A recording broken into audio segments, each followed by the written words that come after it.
네, 다음은 오늘 특별히 자리해 주셨는데요. 한양대학교에서 5년 이상 입학처장을 역임하신 배영찬 교수님과 함께합니다. 어서 오십시오.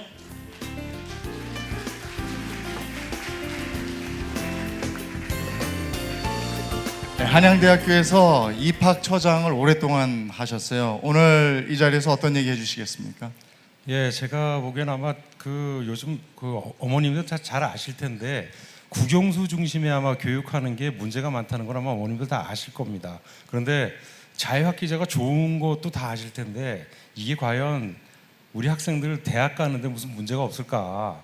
그래서 굉장히 고민이 많으신 것 같은데 제가 오늘은 입학처장을 몇 년간 해본 사람으로서 요즘 대학들이 어떤 기준으로 학생을 뽑는지 입시에 관해서 설명을 드리고 그런 궁금증을 좀 해소해드리기 위해서 나왔습니다. 네, 고맙습니다. 배영찬 교수님 같이 참여해 주시고요. 이제 대학도 입시 전형이나 이런 것들이 달라지고 있기는 합니다만은 이게 도움이 될까요? 제가 먼저 이제 말씀드리고 싶은 게 요즘 대학이 어떤 학생을 원한다고 생각을 하십니까? 우리 학부모님들께서는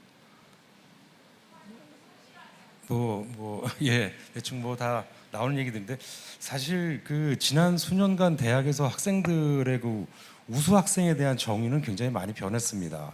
그래서 국영수 점수가 높은 학생이 잘하는 학생인지, 그다음에 문제를 잘 푸는 학생이 과연 미래 사회에 잘 적응을 할 수 있을 것인지에 대해서 굉장히 고민을 많이 하고 있는 그런 지금 상황인데, 그게 아니라는 건 아마 요즘 중학교 1학년 학부모님이지만 대학 입시를 좀 아시잖아요. 그래서 보시면 요즘 이제 2017학년도 대학 입시 요강 발표한 걸 보면은 한 대학교의 입시에 보면 70% 정도가 수시고, 그다음에 일부 대학이 한 80% 이상을 갖다 수시 전형에서 학생을 뽑고, 그다음에 수능 최저 기준이 거의 이제 없어지는 그런 경향으로 가고 있거든요. 근데 그거는 굉장히 커다란 메시지를 갖다 주는 겁니다. 그래서 학생들이 수능 점수를 뽑는 게 아니라 사실 성장 잠재력을 굉장히 중요하게 보는 게 요즘 입시의 추세입니다.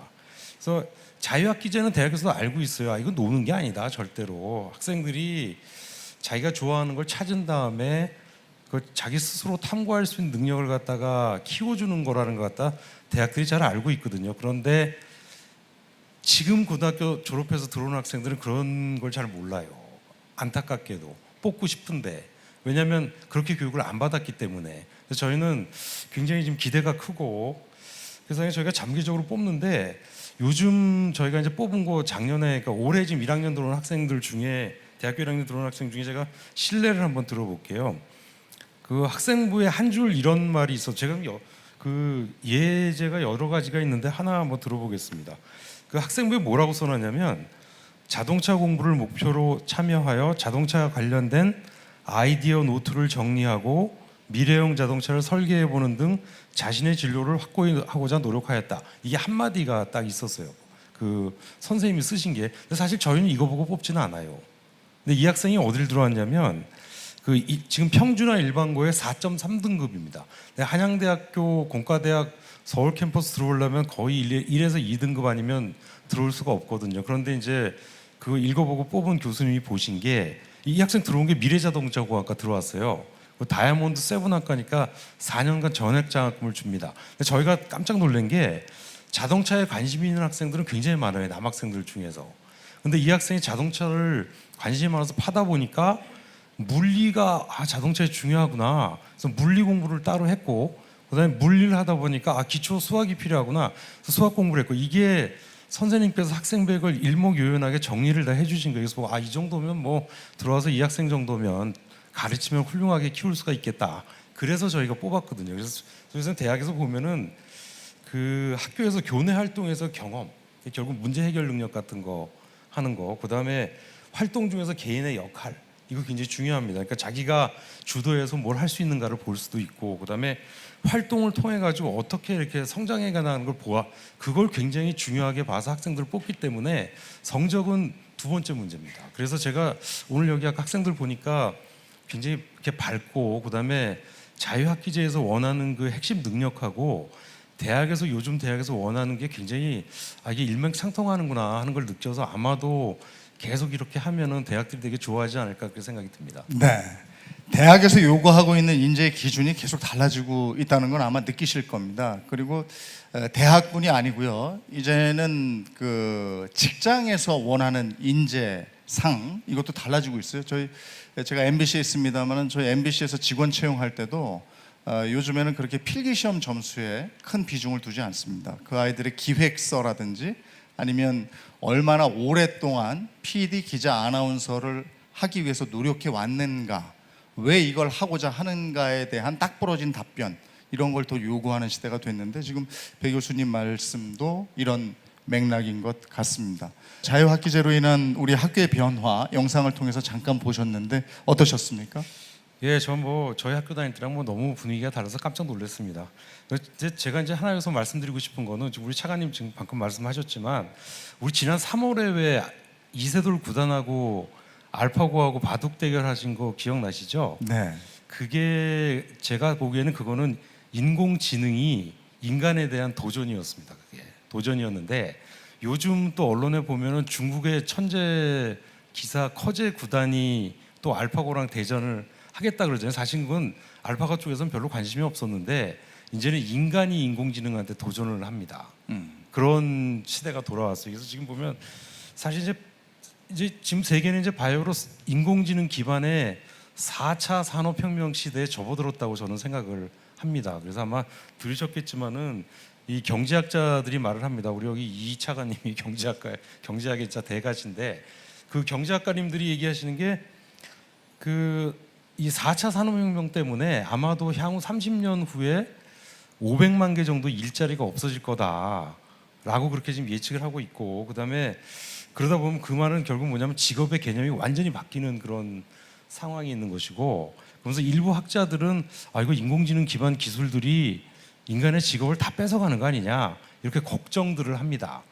저는 그건 아니라고 생각을 해요. 저는 인공지능 기반의 그 기술들이 아마도 지금까지 인류가 한 번도 경험해보지 못한 그런 직업들을 갖다가 없어진 직업 수보다 2배 정도는 창출을 할 거라고 그렇게 생각을 합니다. 저는 이제 전공이 화학공학이니까 공대 교수들은 요새 그런 얘기 굉장히 많이 해요. 그쪽에 이게 진짜 위기긴 위기다라고 생각을 하는데, 근데 제가 이제 데이터를 보니까 지금 현재 이제 중학교 1학년 학부모님들이니까 1학년 학생들이 사회에 나갈 때쯤 되면은 아마도 지금의 존재하는 그 직업들이 한 30-40% 정도는 없어질 거다라고 그렇게 생각을 합니다.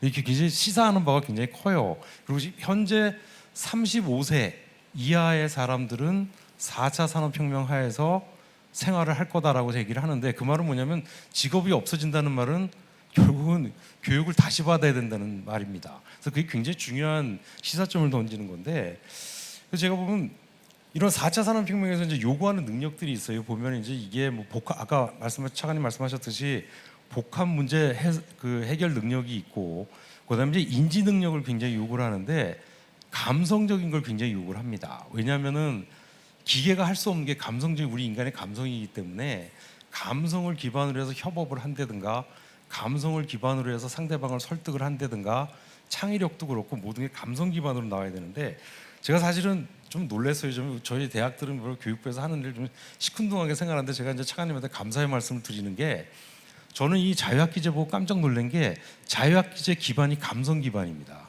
그래서 벌써 우리나라는 어떻게 보면 감성 기반의 그 자유학기제 교육으로 인해 가지고 4차 산업혁명을 아마 지금 벌써 대비하고 있다고 생각하기 때문에 우리 아마 그 학부모님들은 굉장히 여기에 신경을 많이 쓰셔서 앞으로 우리 아이가 진로가 될 때는 이쪽이 교육 방향이 맞구나라는 걸 아마 아시게 될 거라고 생각을 합니다. 네, 미래는 정말 지금보다도 더 엄청난 변화가 있을 겁니다.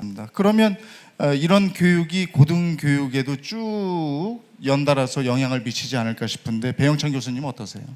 예, 저는 뭐 사실 이제 지금 이제 선생님들 말씀하는 거 듣고 사실 요새 우리 공대 교수들은 굉장히 고민이 많습니다. 왜냐하면 4차 산업혁명 때문에 이제 산업이 확 바뀌기 때문에 이게 앞으로 애들을 제대로 가르쳐서 들어와야 될 텐데 하고 고민이 굉장히 많아요. 저희가 기술만, 제가 이제 공대 교수니까 기술만 계속 얘기하다 보면은 얘들이 이거 도대체 뭘 들어갖고 들어올 건가 라고 생각을 하는데 제가 보기엔 그래요. 제가 보기에는 중학교 수준에서 국영수가 필요하겠지요. 아무래도. 근데 제가 생각하기에는 요즘 저희 이제 대학에서 생각하기는 저는 그 자유학기제 통해 가지고 미래 산업의 기초를 좀 배워가지고 들어왔으면 좋겠어요. 근데 기초를 제가 말하는 거는 국영수 문제풀이를 얘기하는 게 아닙니다. 미래 산업에 적응할 수 있는 자세를 배워갖고 들어왔으면 좋겠어요. 자세를. 그러니까 이게 무슨 뭐 영어, 사실 제가 대학에서 수학도 가르칩니다. 공업수학을 가르치는데 그것도 뭐 이제 요새는 좀 나이가 들어서 안 가르치지만 저보다 인공지능이 훨씬 잘 풉니다.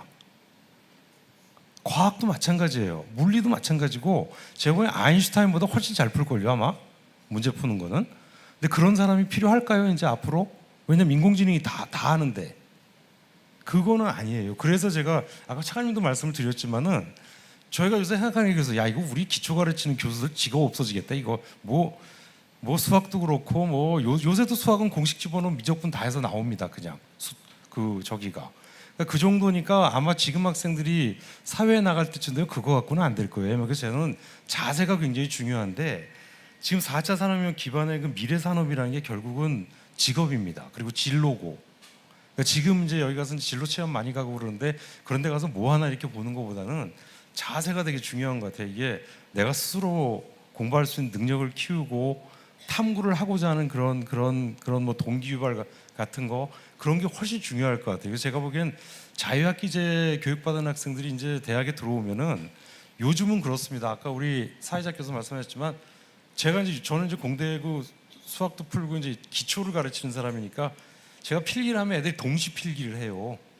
그 능력이 되게 좋아서 동시 통역하듯이 제가 쓰면 똑같이 필기 속도가 똑같이 이렇게 빨라요. 아무것도 안 하고 필기만 합니다. 아까 차관님도 말씀하셨지만, 근데 그건 아닌 것 같아요. 근데 요새 아마 자유학기제 이런 교육받고 들어오는 학생들은 소통할 줄도 알고 질문도 잘하기 때문에 아마도 대학 교육이 확실하게 바뀌지 않을까 네. 그렇게 생각을 합니다.